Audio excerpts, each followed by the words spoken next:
being the end of the year here, they want insurance information if they have insurance on the crop or they think they have a claim. Also with seed purchases, they're being hounded. They want to buy seed either to A, put that expense in this year, or to B, lock in that they can get that seed.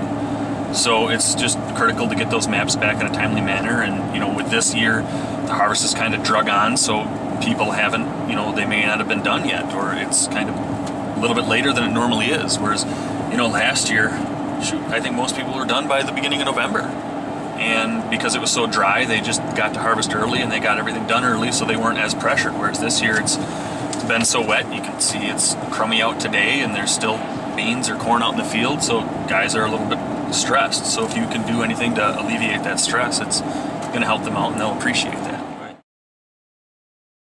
That's one thing. I try to be an objective third party.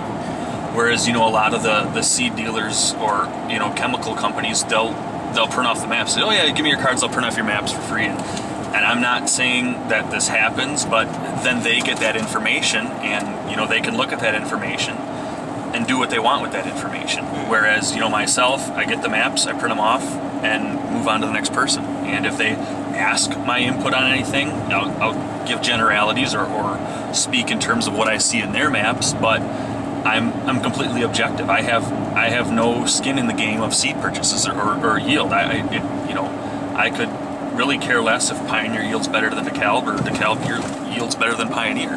Whereas if you give them to that, Pioneer or DeKalb seed rep, they kind of have a vested interest in making their product look good. Mm-hmm. So it's I think they like that. And I've had some people say that I'd rather give them to you than give them to my Pioneer guy or my DeKalb guy, because I don't know what they're going to do with that at the end. Mm-hmm.